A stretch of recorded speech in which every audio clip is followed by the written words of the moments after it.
Hello, everyone. Thank you for joining us today. I'm Jill Brown, Director of Public Programs at Los Angeles Museum of the Holocaust, and it's my pleasure to welcome you to today's special talk by Ernie Gross and Don Greenbaum. Ernie Gross was born in 1929 in Turtz, Romania. When he was 15 years old, he and his family were deported to a ghetto and then to Auschwitz.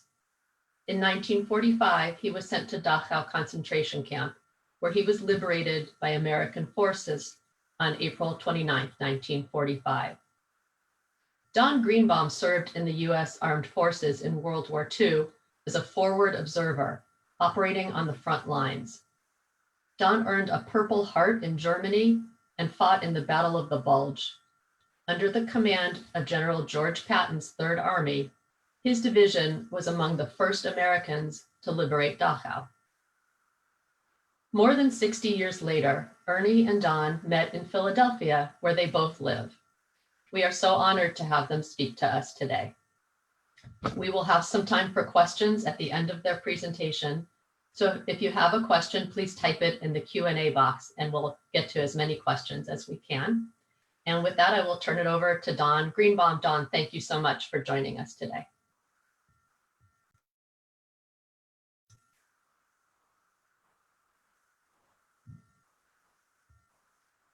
Don, I think you're muted. How's that? I see you now. Good. You see me? Yes, perfect. You see me. How you doing? Welcome to Ballackinwood, Pennsylvania. Don Greenbaum speaking to you. But before I start, I must say hello to Manny Rothstein, who's in Munich, Germany. He was a producer and developer of a documentary that Ernie and I are both in called The Liberators, Why We Fought. Now, to tell my story, I'd like you to visualize me not as a 95-year-old vet, which I am, but an 18-year-old high school kid, out of high school about 15 days, and I was sworn in the United States Army. Am I getting something here? It's not showing. There's something wrong. All right, I'm speaking anyway, even though I can't see myself right now. June of 1943, I was sworn in the United States Army and couldn't wait to get in as a patriotic war. This was a war where we had one enemy, it was Germany. And all the guys in my class were very, very anxious to get involved and fight for our country. My basic training started in Fort Rucker, Alabama in June of 43. And we learned how to carry a gun, clean the gun, dig a foxhole. And over our barracks, the motto was kill or be killed. At the age of 18, I'm shown movies of the Germans being trained to kill us, and we're being trained to kill them. We then went to Fort Riley, Kansas, about 6 months of training, and ended up at Fort Sill, Oklahoma, where I was trained to be a radio technician and eventually a forward observer. Now, a forward observer, my job was to go with a Jeep and a driver and look for the enemy and radio back the coordinates of the enemy to our artillery. Now, the 283rd Field Artillery was composed of A, B, C companies and headquarters. Each company had 4 howitzers. It was a 105 howitzer, which could be hooked up to a truck and moved anywhere it had to be moved. Now we're in training at Fort Sill, and my training is over. We're then sent to South Wales, England, where we waited for our ships to come in to take us overseas. We landed at Utah Beach after the invasion, and we realized then that training was over because here we were with the body bags, with the wounded, the ambulances. It was just horrible. We realized then that the training was over. We were going to go into combat. For the next 4,000 miles and 268 continuous days, we were in combat. We fought through France, Belgium, Luxembourg, up to the Siegfried Line. Every town we liberated, we were heroes. We were given candy and wine and flowers and kisses. was liberating people from German control. Things were pretty good. We were going 5-10 miles a day at times. And then we hit the Siegfried Line. That was the battle line of the German country to protect their country. And it got very tough then. The resistance was very, very strong. The Siegfried Line was their main line of defense at that particular time. We fought through, and on November 15th, 1944, I was wounded while in combat. I was rushed to a field hospital. My driver, Semi, was also hit, and we recuperated at the hospital for about a month. We weren't wounded enough to go home, unfortunately, but fortunately, we were okay. I was sent to Paris for R&R for about a week, and within 3 days, we were told to pack up and come back to our outfit. The Germans were arranging a tremendous counterattack, which is now known as the Battle of the Bulge. 60 miles along the coast there was the Battle of the Bulge. If they'd gotten through, we'd have had a really rough time, but they didn't. Fortunately, our reinforcements arrived on time, and we kept going on. Our next objective was Munich. So now we're going, instead of 10 miles a day, we're going 1 mile a day, 2 miles a day. The hedgerows held us up. It was a very, very, very long, snowy trip.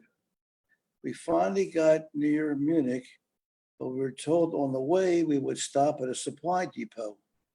Supply depot was for the German army, arms, ammunition, food, and petrol for their tanks. We should capture it and destroy it and keep going on to Munich. We were about 9 kilometers away. We were about 2 miles outside of our so-called destination of a little town called Dachau, that we recognized a tremendous odor. The men got violently ill. They didn't know what it was. We thought the Germans were using poison gas, but no one died. We just got tremendously ill. We didn't know what it was. We kept on going. The sky got black as we got closer. We couldn't imagine what was going on. It was no heaven. Well, eventually we came across what the odor was. If you have people watching this show and watching me at this particular time, if you're under 13 years old, I think maybe your parents should have you leave the room or just turn around, because I'm going to show some pictures that our medic took of the boxcars that we came across. I'm going to show them to you, if you can see them.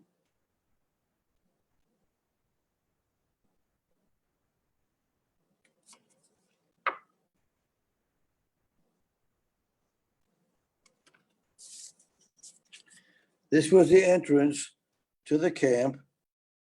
It looked like a recreational area. It didn't look like any kind of a nice area for what was going on in there. Here's some more of the boxcars. I don't know if you can see them, if they'll let you or not. I have a couple more to show you. Then I'll go on. So hopefully it was okay and it came across. This is a picture of my friends in line with a swastika flag, if you can see. Hold it. Can you hold that a little higher? Sure. A little back from the camera and a little higher. Now we see Yeah, it. I can't see you, okay. This is me taking the Cologne in Germany. We captured a flag, had a good time with it. A couple more of the boxcars. Here's one here that you can see. One more to show you. You have an idea what we're talking about when you read your history books as what the Germans left behind. Well, now we get into Dachau, and we see these men in striped type pajamas, every language you can possibly imagine. We didn't know them, they didn't know us. Luckily, one of our men spoke Yiddish and said, "We're American soldiers and we come to liberate you." Well, all hell broke loose, of course. You couldn't believe it. They wanted to leave the camp, but they didn't know where to go. We told them to sit back. We radioed for troops behind us, told them what we saw, and to bring food, blankets, but the food had to be like Jell-O. If we fed them as it was, out of our food, they would die. They were so malnutrition, unfortunately. We were there a day and a half, and the troops behind us took over and took our positions at that particular time. Something I'll never forget as long as I live. We met a French priest who walked us through the camp. We saw the crematoriums, the machine gun pits, everything that Germans could possibly do to eliminate the Jewish race. May 8th, a week later, the war was over, and we all started back home, luckily. 6 months later, I was finally home and applied to college, enjoyed the GI Bill, got married, had children, and life went on, never looking back. Then about 50 years later, I see on 20 Minutes that the Holocaust never happened. Well, I called Grad's College, which is a predominantly Jewish college in the Philadelphia area. And I said, I want to speak and tell my story, what I saw when I was over there at Dachau. I started to talk to a couple areas here. I spoke to little groups, larger groups, and I went on. About 12 years ago, my wife Shelley and I were on our way to Cherry Hill, New Jersey to attend a birthday party given by a friend of ours to a friend of ours. And I said to Shelley, who's the sponsor of the party? She said, a fellow named, well, he gave me his name, Sidney Geller. And I said, Shelley, I never talked about the war to you, I did tell you. But a fellow named Sidney Geller was in our outfit, and he was killed in Cologne. And I was there when he died. I never told anybody. I felt guilty. He was a neighbor of mine in Winfield, Philadelphia area. I survived and he didn't. I never told the story. So we got to the party as a banner, happy birthday, Sidney Geller. So I said to the host, did you have any relatives in World War II? Oh, my Uncle Sidney. I said, well, sit down. I was with your Uncle Sidney when he died. Well, he got up, called his aunts and uncles, the guy in my house, your Uncle Sidney. They were all about him. Was he tall, short? Was he heavy? Was he a nice guy? Tell me about him. And I did. About 2 years later, I'm with my wife, who was active in a charity called Terry Lid Lokoff Child Care Foundation. And we were checking teachers in for a teacher's award night. And this guy's name on his chest was Sidney Geller. So I told the same story to him. And he was thrilled, of course, that he met me and called his relatives also. And life went on. Well, unbeknownst to me, my wife wrote an article for a local newspaper called The Jewish Exponent. It consisted of graduations, bar mitzvahs, bat mitzvahs, engagements, marriages, and deaths. And in the article, she wrote that I was a forward observer with the artillery. I'd earned a Purple Heart, and I was a part of the army that liberated Dachau concentration camp. Well, unbeknownst to me, it was printed as she wrote it. And I get a telephone call about a week later from a friend of mine, from a fellow I never knew, who says a fellow in our congregation who was a survivor of the camp. He'd like to meet you and thank you for saving his life. And his name is Ernie Gross. But before that, I want to show you, I got a couple citations here. This is a medal I got from the French government. It's called Croix de Guerre. It's one of the highest awards they could give to an ally during the war. And also I was awarded my Purple Heart, which I'm very, very proud of. So now to make a long story short, I got on the telephone, I called Ernie Gross and I said, Ernie, this is Don Greenbaum. You have you heard that I was the part of the Dachau concentration camp liberation. I'd like to meet you. And he said, oh, I want to thank you for saving my life. I've been looking for someone for many, many years. So Shelley and I got in the car, and Ernie got a hold of his son, Jerry, and we met at a diner in Philadelphia in the rain. We had a tremendous emotional hugging and talking and crying. And since that time, Ernie and I, for the last 12 years, have been speaking to the Catholic churches, the synagogue, Hillel, nursing homes, whoever wants to hear our story. We've been speaking all over the country. So it's my pleasure now to introduce you to you. I call him my kid brother. He's only 91. And introduce you to hear his story that he lived through, the worst time of his life. Ernie, take over. Thank you. My name is Ernie Gross, and I was born in Romania. My story has three parts. My life before the concentration camp, the life in concentration camp, and the life after concentration camp. I have no notes in front of me. I'm not reading from a paper. I believe in Judge Judy. She says if you tell the truth, you don't have to memorize it. You don't have to write it down. So I have in front of me a mental screen. Wherever I see there, I will relate to you. Sometimes it's going to be sad. Sometimes it's going to be more sad. But sometimes it's going to be humor also, because that's the only way I could tell my story not to break down. Because when I started to speak about 10, 11 years ago, I could never finish my story. They were giving me Kleenex to wipe my nose and my eyes. And I decided if I mix in humor, I could keep on going.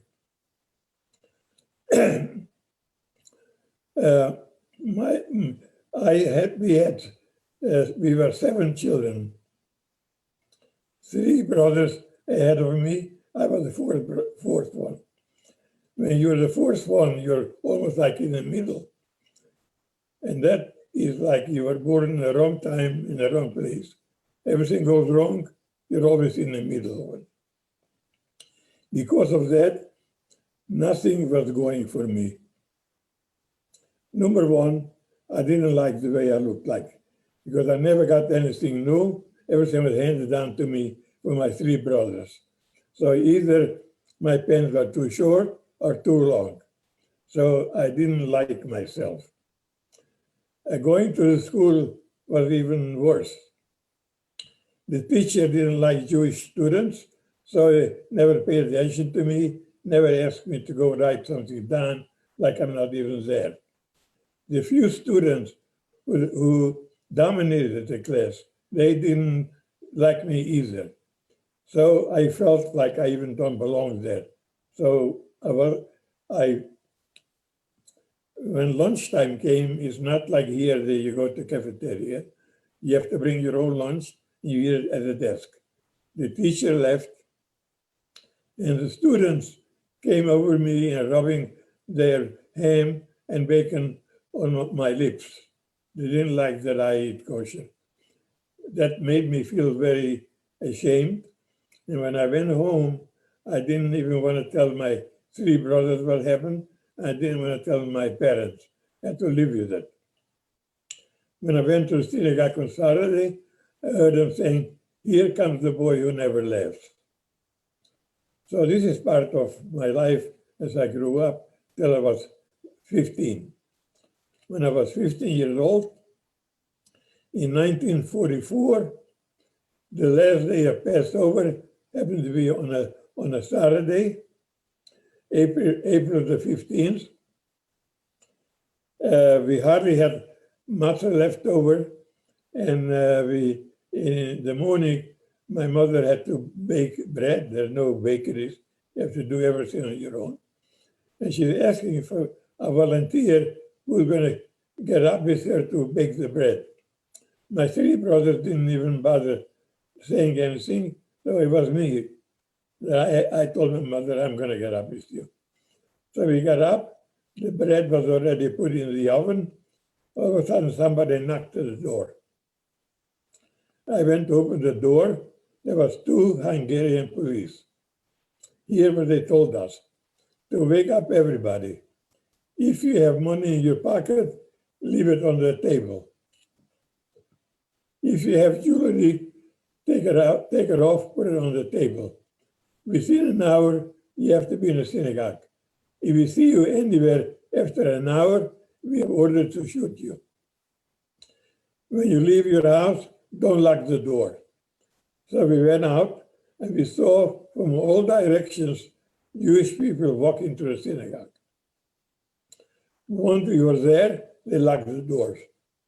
Because those days we didn't have no telephone, no electricity, no water. So we didn't even know what goes on in the world. We didn't even know there's a war. We didn't even know that in 1938 there was a Kristallnacht. We didn't know that in 1944 the Germans were losing the war a little bit in Russia. So finally, we were in the synagogue, and once you're there, after a day, and people had to go to the bathroom anywhere there was a corner, you started to be smelly. And the third day, almost was nowhere, just smelly. And finally, the doors opened. We were so happy we were going to get fresh air. But we didn't know there was a whole line of horse and wagon. They told us to go into the horse and wagon, and we're going to go in deep in Hungary in a ghetto. We didn't know where we were going, and we didn't know what was going to happen to us. But if anybody jumps off, it's going to be shot. So I don't know how many days it took us to get there. Finally, when we got there, we went in houses that were already empty from Jewish people already went to Auschwitz. And we were there for 3 weeks. After 3 weeks, the cattle train came, and we have to get out and go into those trains. They shoved in as many people as possible, standing room only.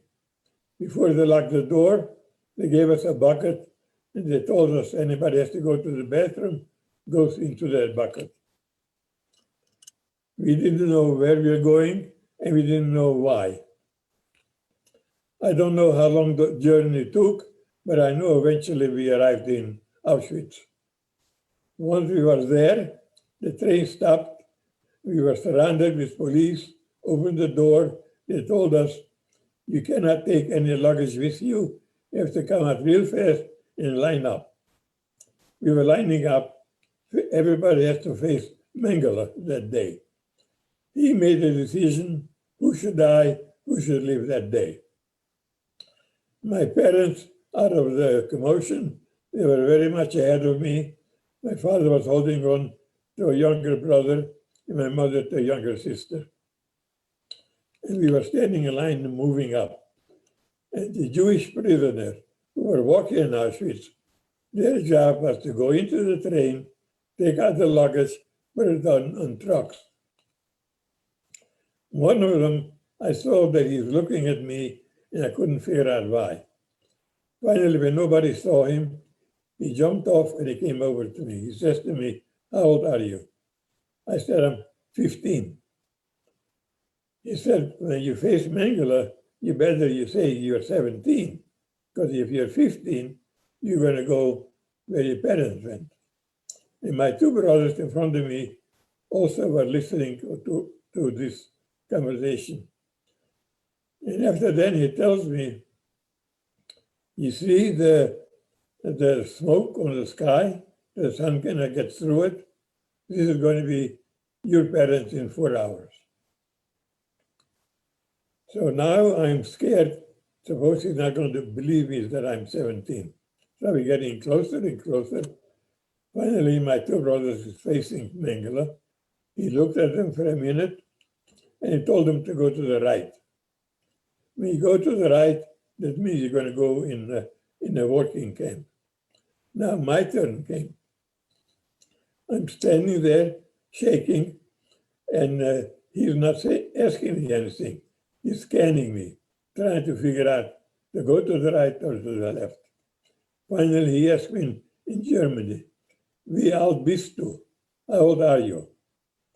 I said 17. but it didn't come out good because I was so shaky. Then he asked me again, "Vi all bisto?" So now my mind told me, you better stand up straight to look taller and say it loud, 17. Finally, he told me to go to the right. When I went to the right, we went outside in the field. In the middle of the field was a table with electric shavers. Everybody had to get undressed, and everybody had to shave everybody's hair. Over the fence was a women's camp. They had to do the same thing, get undressed, and they have to shave their hair everywhere. Once they gave us the prison clothes, you could not tell the difference between a man and a woman. We all looked alike. Because I was a short time in Auschwitz, and they didn't have time to give me a number on my hand, so they gave it to me on my left side jacket, and my number was 71,366. That number I will never forget. From that time on, I lost everything, just like when I was born. No name, no clothes, just prison clothes. They took my brother away that day to a labor camp, and I was still left behind. I didn't know what was going to happen to me. But the next day, they took everybody, didn't matter how old you are. I went to a camp in Kaufering, which is 15 kilometers from Dachau. And there is 7 camps. Everybody knows it doesn't matter what camp they take you. Make sure you don't wind up in camp 7, because this is the end of the line. And I'm going to show you what they gave us once we went into the camp. Where they gave you a cup like this. Like that. They told us, don't lose it and don't break it. This is the one you're going to get your meal when you come home. When I heard that, I had a string with me, so everywhere I went, I took it with me. When I went to sleep, I went to sleep with it. Because I know if I lose it or break it, I won't be able to get my food.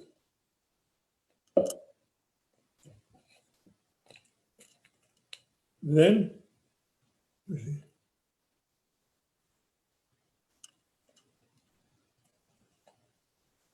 they gave you a piece of bread like this for 8 people. And they told us, when they gave it to us, that they designated 8 people, so we have to make 8 slices. And when you're hungry, nobody wanted to the end. So we didn't know how to handle it. So we took 8 pieces of paper from 1 to 8, and the same thing in a bag. Whatever you picked up, that was yours. And in my group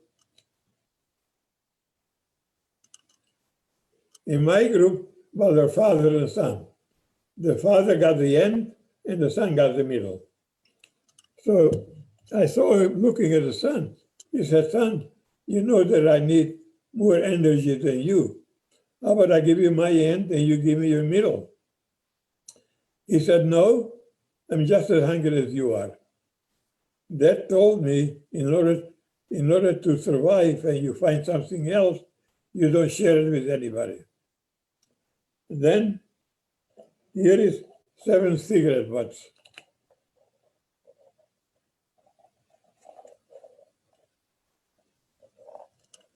Seven, and I never even smoke. What am I having this? I'll tell you later about them.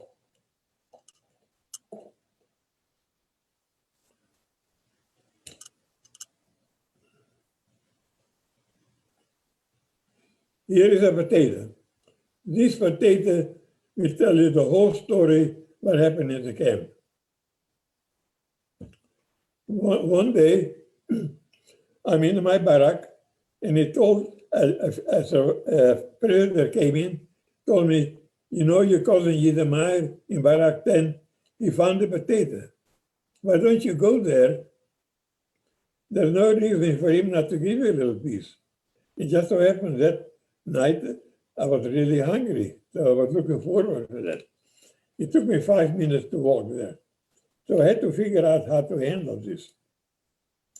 First, I had to figure out whether to go or not to go. Because if I go and he's going to say no, because he knows just like I know not to share, I'm going to feel worse. But if I don't go, I said, maybe I should have gone. So I decided to go. I said to the Meyer, somebody told me you found a potato. You don't have to share it with me. When you peel it, just give me the skin. Because no matter how you peel it, there's still something for me to eat. He said to me, let me think it over. I knew already there's a problem here.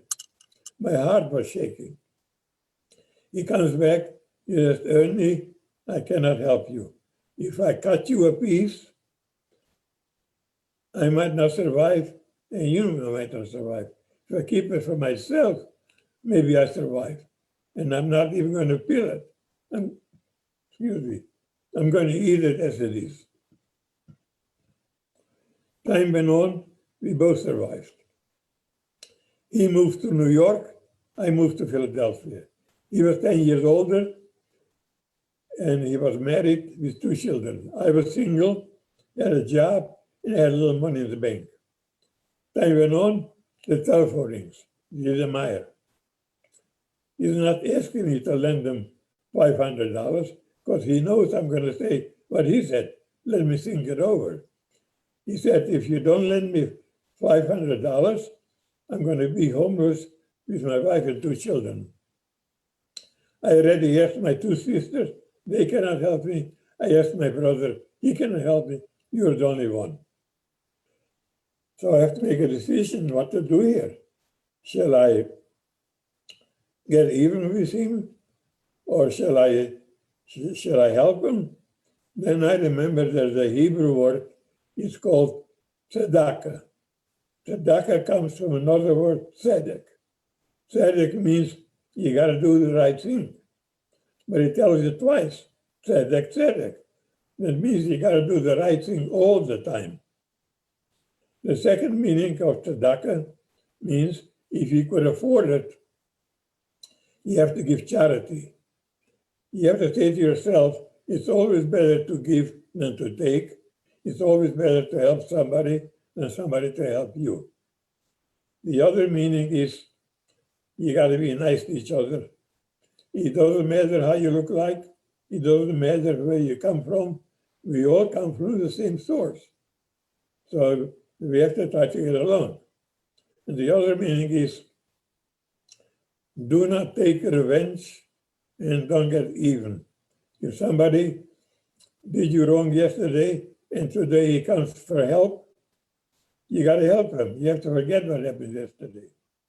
So when I learned that one, so I figured he's asking me for money, I have to help him. So I said, you know, Meyer, I'm going to lend you the money. I'm going to make it easy on you. Just send me back $25 every week. The first 3 months he came. The fourth month he did not come. I said to Meyer, remember the agreement we made? He said, I put it away for you, but one of my children got ill. I had to give it to the doctor. I thought about this. I said, Meyer, you know what? You don't have to send me anymore. I forgive you the loan. That's what you have to do in order to get along with each other. Now, going back to the camp. To the camp, the work was very hard. In the beginning, I had to go to the train arrived with cement, and the guy who was on the platform put 50 pounds cement on my back, and I thought my bones would break. And I had to walk it like a quarter of a mile to the trucks. And the German soldiers were hollering all the time, mach schnell, mach schnell. So I made up my mind, no matter what's going to happen today, I have to survive to be here for tomorrow. I never gave that up. all the time. When we went to work, I made that promise to myself, no matter what, I'm going to be here for tomorrow. Excuse me for a second.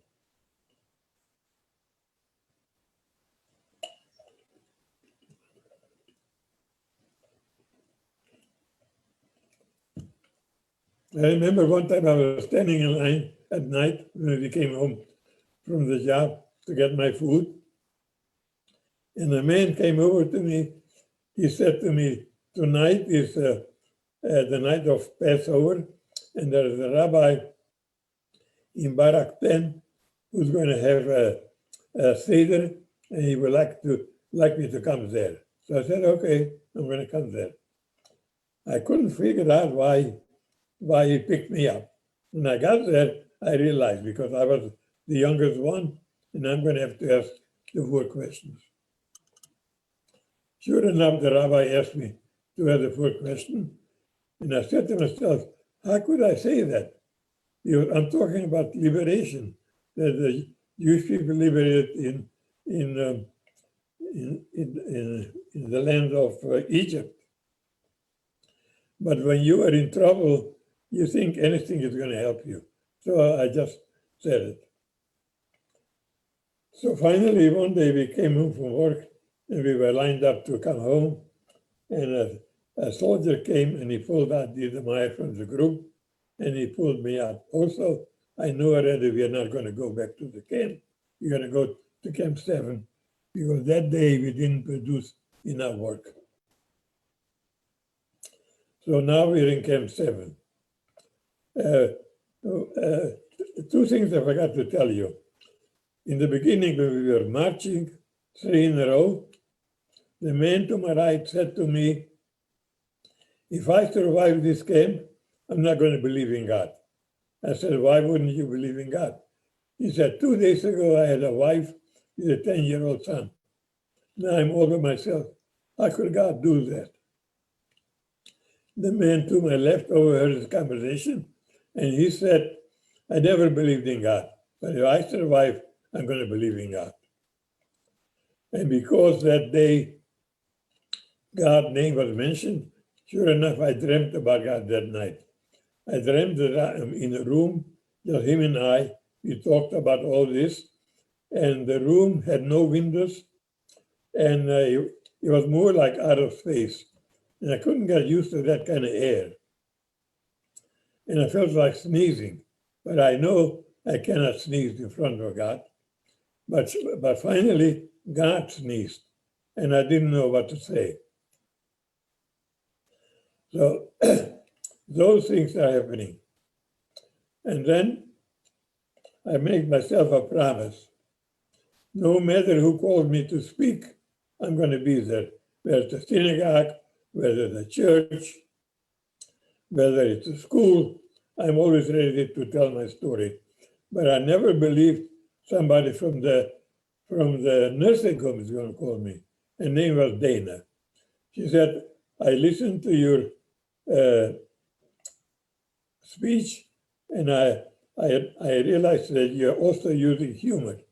So I wanted to know whether you wouldn't mind coming here and talk to the people who live in this nursing home and use some humor to make them laugh. So I had to think about it, but then I said, I promise anybody you call, I go. So when I got there, Dana said to me, here nobody's on the walker, nobody with a cane. They all go for lunch, except they have either beginning of dementia or the beginning of Alzheimer. So that's why I would like you to make them happy. So we went into the dining room, and I spoke there, and it was very successful. So the lady who was in charge, her name is Dana, she said, do me a favor, come back one more time, because some of them couldn't come today because they had either a doctor appointment or they were in therapy. And this time you could only speak for about 20 minutes. So when I got there, I go into the dining room, there's many more people there. And the way they were saw me, they laughed, they were reaching out to me. I thought, it looked like they remember who I was from last week. And I said, how could they remember me when they have Alzheimer and dementia? Because last week when I was there, I asked a man, what is your name? He said, I don't know, you tell me. Then I asked a woman, here is a pen, on the table is a piece of paper, write down your name. She understood what I said. By the time she got to the table, she forgot. She gave me back the pen. How could they remember me? So I figured I'm going to try to figure this out. I'm going to ask them if they know who I am, if they remember me from last week. So I said, excuse me, do you know who I am? One lady got up, she said, go to the front desk. They will tell you who you are.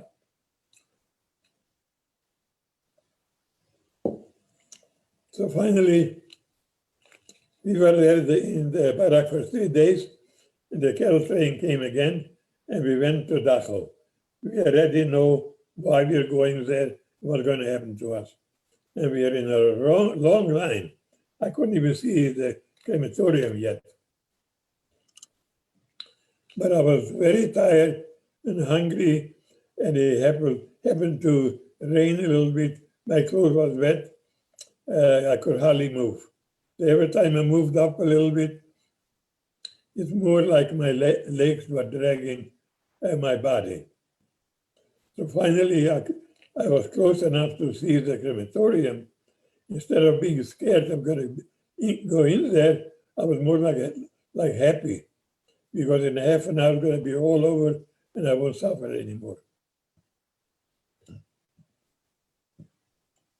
And all of a sudden, something unusual happened. The soldier near me is throwing down his weapon and he's running around, running away. We didn't know what that means. Nobody moved. I turned around. I see there's a jeep with 4 American soldiers. So I knew we were liberated, but nobody moved. So what happened next, I really don't know. All of a sudden, next day, I found myself in a sanatorium, which is a kind of rest home, to recuperate from all this suffering. And they got ordered to give us certain food in order to survive this. And after a while, they designated a room for morning services. And I was able already to walk around and go to the services. And all of a sudden, the door opened. So when the door opens, you wanted to see who's coming in. And I see it's my older brother. His name was Abraham. This was the first time in my life that I was happy and sad. Happy to see him, sad because my older brother is not there. His name was David, and he was my favorite among the 7 brothers and sisters. He told me, I'm going to tell you later. So later he told me that he did not survive.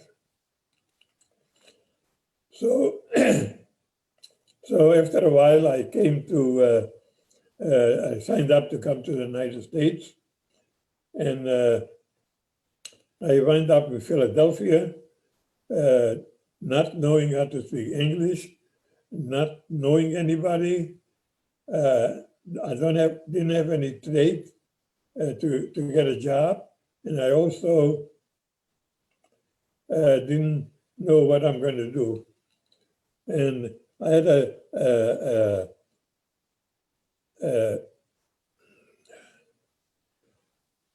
lady to find me a place to whom I should live with. So she found me a place with a couple that the mother spoke Yiddish, and I took there, and then I went to school to learn English.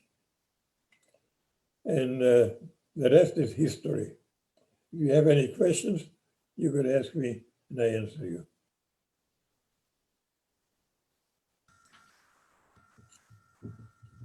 Thank you, Ernie, and thank you, Don.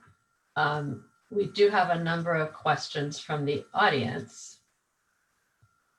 First, Don, are you able to unmute your microphone? While you're working on that, I have actually a question for Ernie. Hey, how's that now? Can you hear me now? Okay, I can hear you Okay, now. All right. good.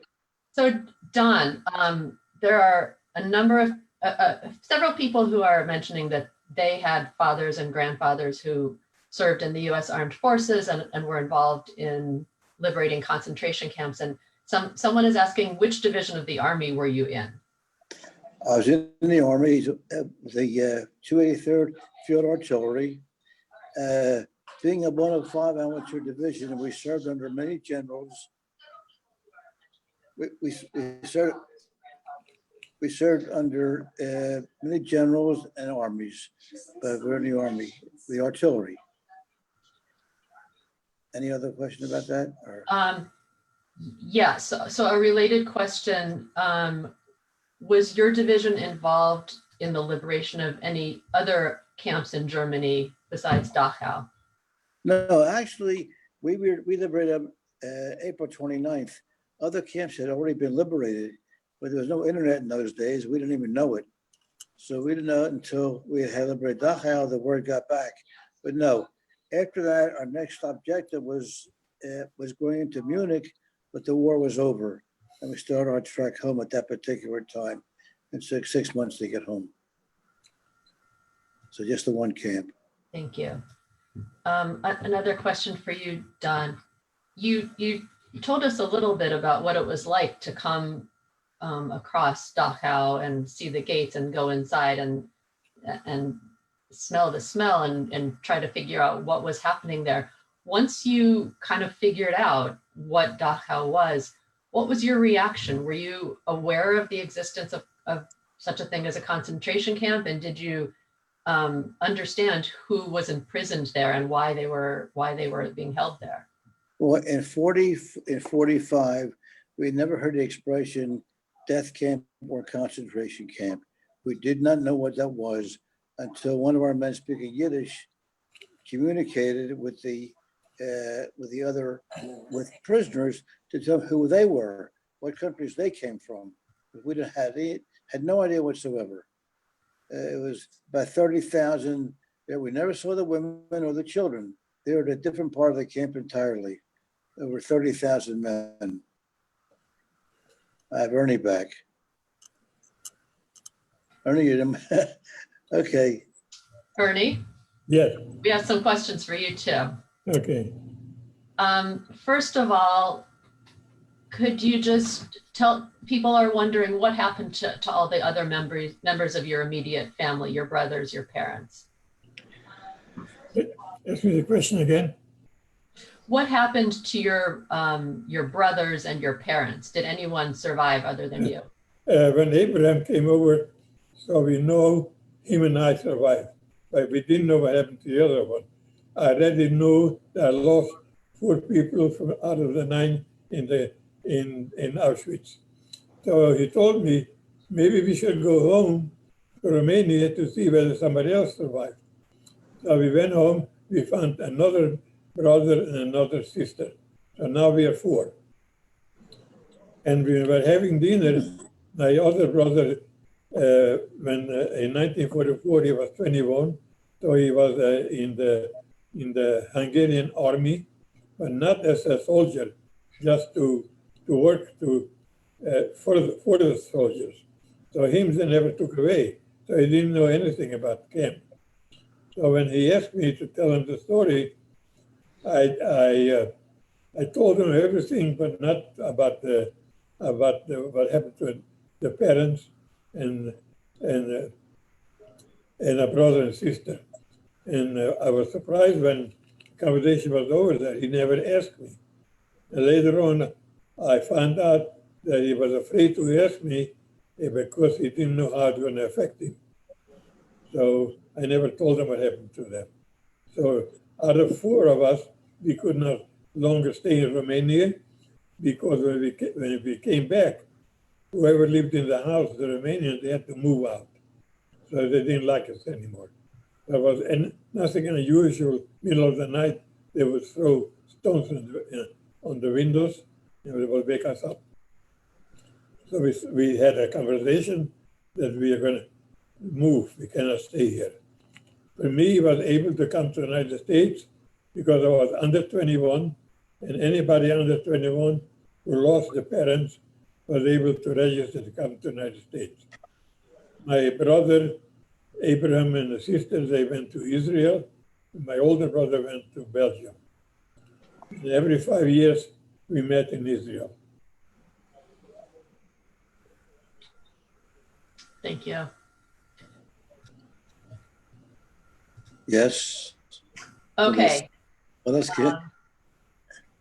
So someone is asking for both of you, what kind of work did you do once you were finished going to school and in Ernie's case, learning English? Is that for Ernie or for me? It's for both of you. We can start with Oh, you. well, You're older. I graduated college, luckily, of course, and went in business for the last 56 years. I just retired about a month ago from industrial sales. And I could say I'm still out there playing golf twice a week and living a very happy, what went through.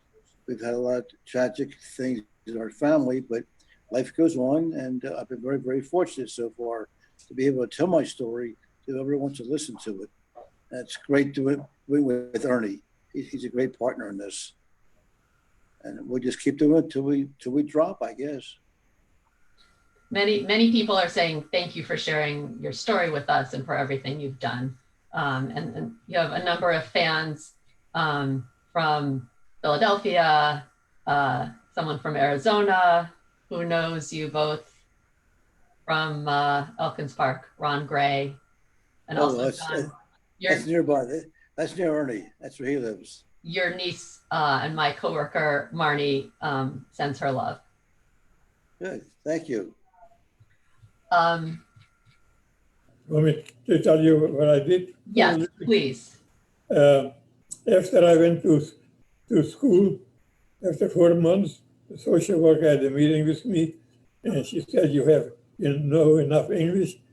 You have to get your own place. You have to get your own apartment. You have to get a job and be independent.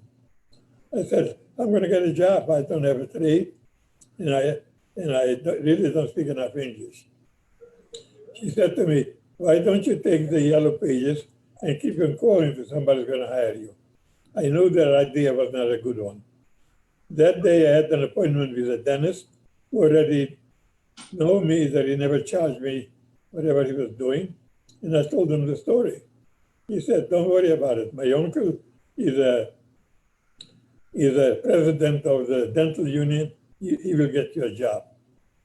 So they taught me how to make dental plates, and I was making a living already, but I was getting sick all the time. The doctor didn't know what to do with me. He sent me to a hospital to find out why this is happening. But they found out the chemical they're using to make these is not good for my lung, and I have to give it up right away. So I'm back to number one. So somebody told me, why don't you go to Famous Deli at a big store, and he always hires somebody. So I went there, and I told him my story. He said, I tell you what, I'm going to hire you for 2 weeks. They're going to teach you how to cut locks. If you could pick it up in 2 weeks, you got the job. I said, okay. When they gave me that special knife to cut locks, somehow it matches with my hand, and I was able to cut the slices very thin, because the Jewish ladies, they want the locks to cut thin. So after 2 weeks, they liked the way I was cutting the locks, and he told me, you have the job. After a while, I was doing it so good that some ladies said, I wait for Ernie, he should cut it for me. So I figured this is the time to ask for a raise.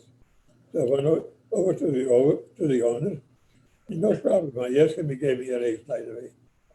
So after a while, I got married, I had my own business, had 3 sons,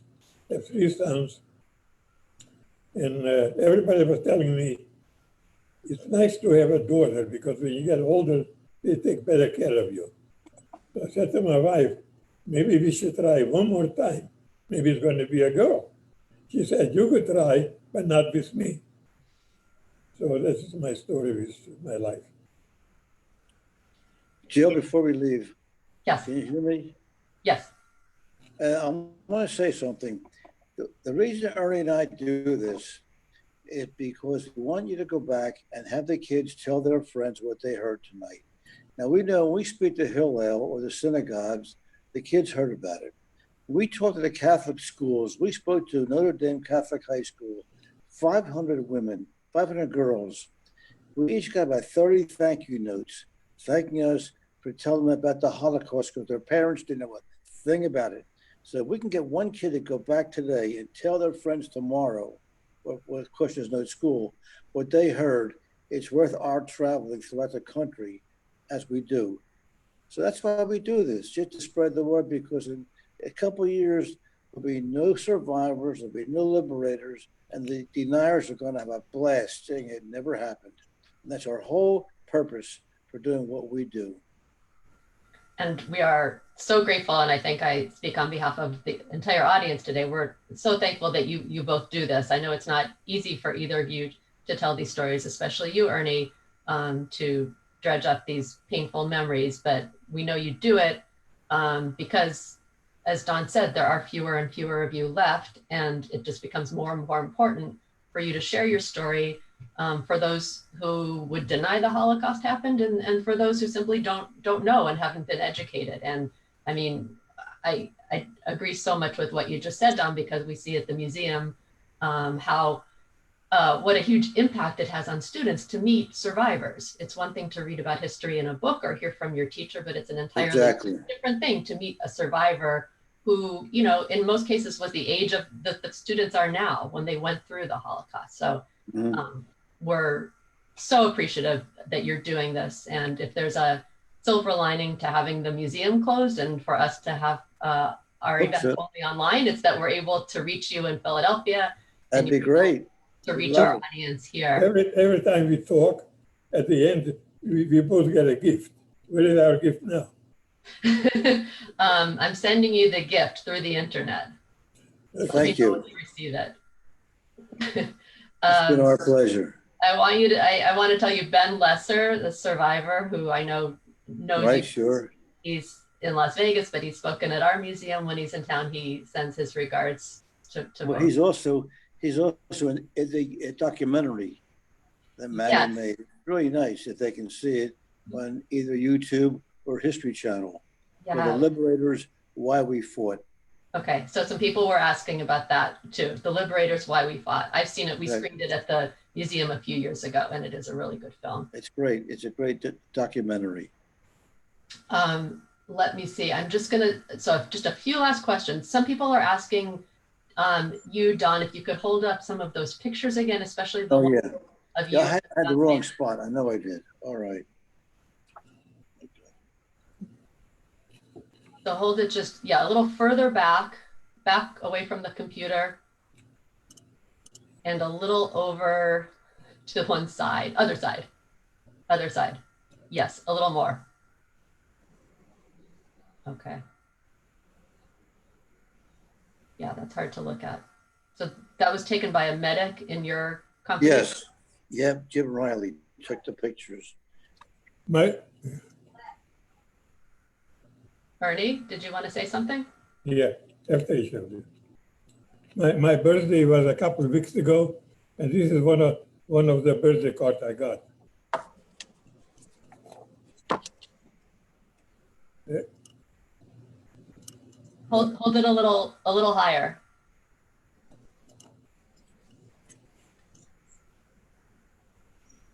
It's hard to see. What is it?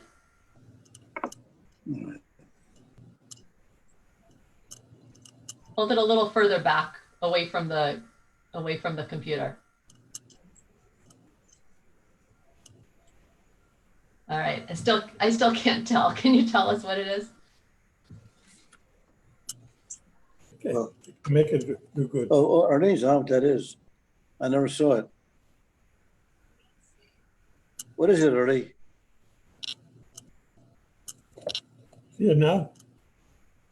I don't know what it is. Yeah, the camera's not focusing on It it. says happy birthday.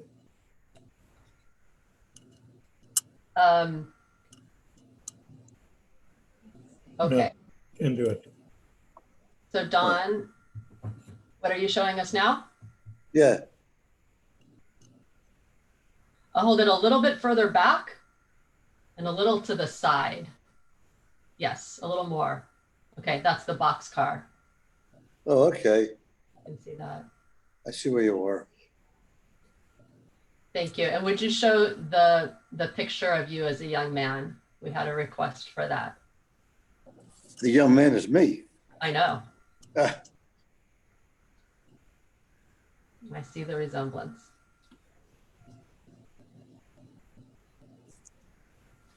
Thank you.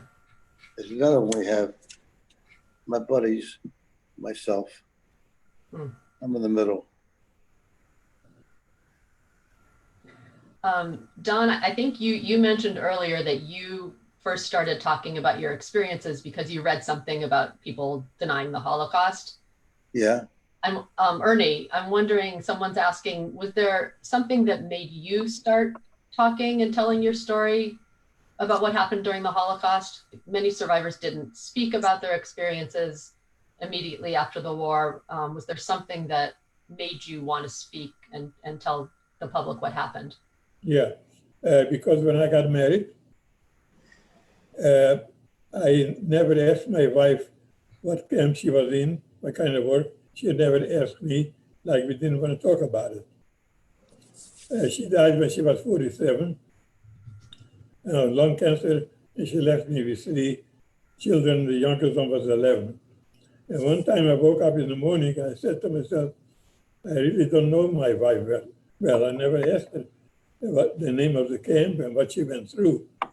That gave me this idea to speak. So when I woke up, I was trying to figure out where to speak for the first time. So there was a lady that I knew, and she introduced me to a club. It's called the Rotary Club. And I was speaking during dinner time, and I saw they were giving me Kleenex to wipe my eyes because I was breaking down. And that gave me the courage to keep on talking. And then when I met Don Greenbaum, we spoke together many times. Thank you. One more question. We have a lot of questions. We're not going to be able to get through all of them, but I want to get a couple in. So Don, someone is asking, what was it like for you, particularly as a Jewish soldier, to come across the horrors that you encountered in Germany? Well, now I was 20 years old now. We just couldn't understand how mankind could do that to mankind. And I've carried this for the last 75 years. I watch History Channel night and day, and I just get so overwhelmed that the educated men who, the final solution, were educated lawyers and doctors who, educated people, and sat there and planned the death of a generation. It's just beyond my wildest dreams. And the guys in my outfit knew I was Jewish.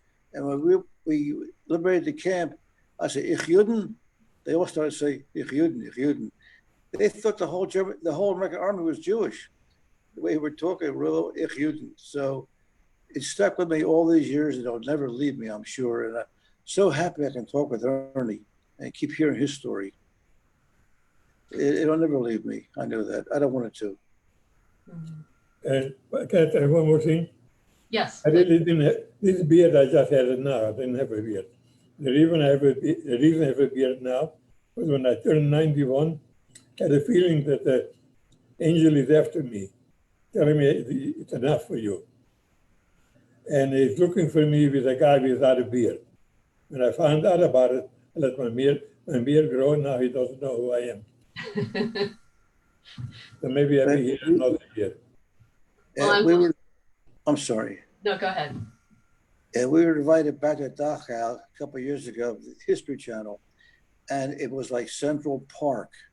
They took down the barbed wire, they took down the towers, they took down the barracks, and it was the kids were running around. I was so disappointed Because then we went to Auschwitz, and Birkenau was entirely different. They had the boxcar there. They had the museum with the clothing, the eyeglasses, the teeth, everything that was taken from the Jewish people at that particular time. But Dachau was very disappointing that we missed this year's 75th anniversary. We were invited back again. Of course, the virus stopped that. But it's still a nice place to visit, I guess, but the whole vision is gone, unfortunately. Yeah. Well, another reason it's so important for people like the two of you to explain how it really was. Yes, that really, I mean, we love what we're doing. I'm happy you had us on today. Hope it went over well. Yes, we have a lot of people watching and a lot of people thanking both of you for this. Ernie, I'm going to give you the last word. Do you have anything else you want to share with the audience? Offhand, I can't think of anything. Okay. The only thing, next time when you see me speaking, you might see me without a beard. If you're feeling confident, you'll shave your beard. I belong to one synagogue and I joined another one. So when I know this coming to Melrose, when I use it, I go to the other one. I forgot to mention the way I met Don Greenbaum is through a member of synagogue. His name is Warren, and he knows the internet upside down.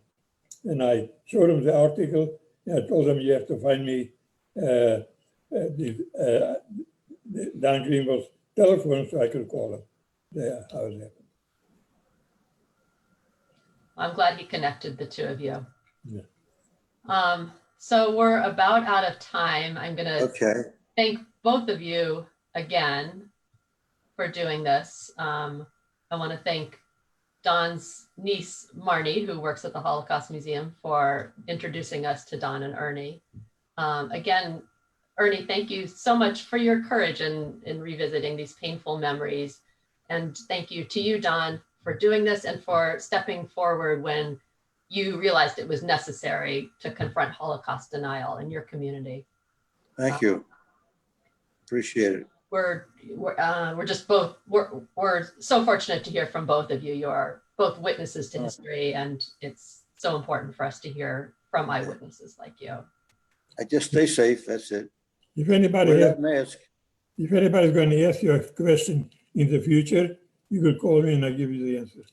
All right, thank you. So before we sign off, I just want to make a few announcements.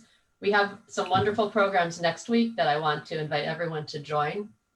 On Monday, July 13th, the museum with ADL will present a talk by Dr. David Weinberg on anti-Semitic content in Arabic and Persian language educational materials in the Middle East today. And on Tuesday, please join us for the second in our monthly series, Building Bridges, which is in partnership with the Jewish Center for Justice, the Los Angeles Urban League, Hispanos Organized for Political Equality, and the Center for Asian Americans United for Self-Empowerment.